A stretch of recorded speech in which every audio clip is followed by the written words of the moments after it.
Assalamualaikum warahmatullahi wabarakatuh. Salam sejahtera bagi kita semua. Saya Mutiara Anissa, senang sekali dapat menjadi bagian dari Oral Presentation SDE 2021. Izinkanlah saya memulai presentasi ini dengan sebuah gambar. Apa yang sejawat sekalian pikirkan ketika mendengar bahwa vaksin COVID-19 telah tersedia dan akan segera digunakan di Indonesia? Tentunya kebanyakan dari kita akan senang dan lega karena akhirnya pandemi ini segera menemukan titik terang.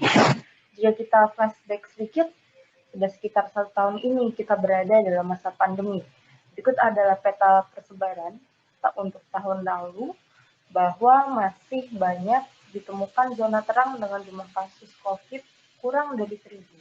Namun dalam jangka waktu 1 tahun saja, zona terang tersebut telah berubah menjadi zona gelap dengan jumlah kasus mencapai lebih dari ribuan bahkan jutaan kasus dengan morbiditas dan mortalitas tinggi.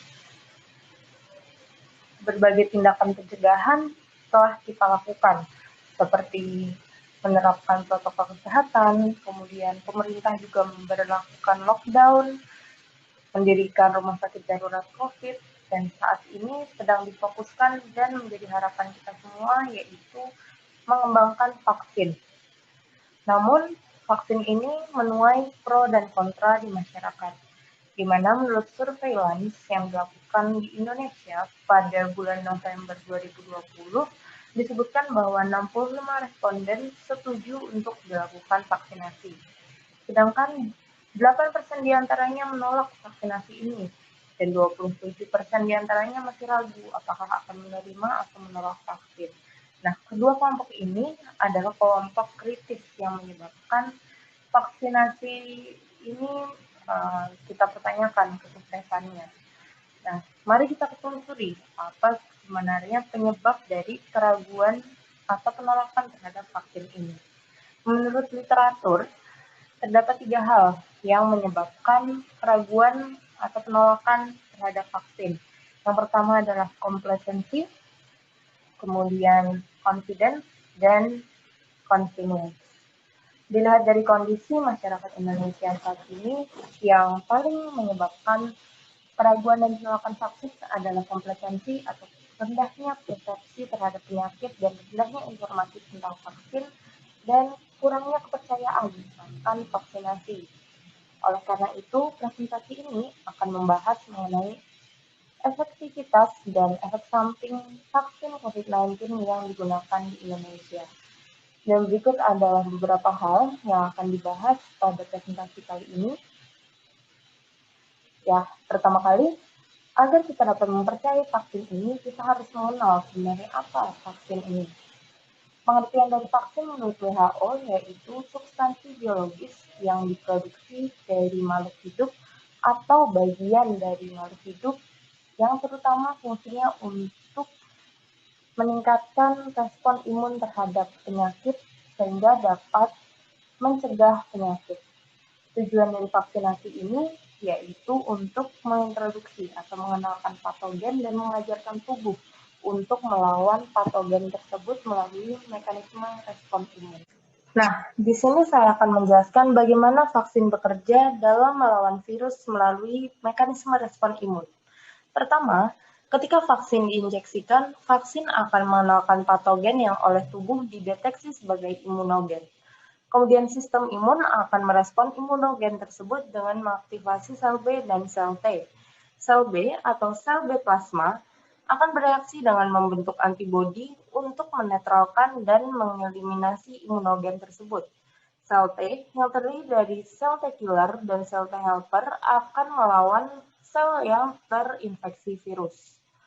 Ketika ada sel yang terinfeksi, sel T helper akan memproduksi sitokin sehingga berkoordinasi dengan sel T killer untuk melawan sel yang terinfeksi. Kemudian akan terbentuk sel B memory dan sel T memory yang kemudian akan menetap di tubuh sehingga ketika patogen sebenarnya masuk, sistem imun dapat mengingat dan menghasilkan respon dengan lebih kuat dan cepat. Tahap ini disebut dengan imun memory dan inilah yang diharapkan dari proses vaksinasi. Selanjutnya, untuk dapat melawan virus penyebab COVID-19, kita harus mengenali virus ini terlebih dahulu. Berikut adalah struktur SARS-CoV-2. Saya rangkum bahwa protein S banyak digunakan sebagai bahan pembuatan vaksin karena perannya terhadap sistem imun. Dan terbukti pada beberapa penelitian, pada pasien yang terinfeksi COVID-19 akan terbentuk antibodi yang tahan terhadap protein S.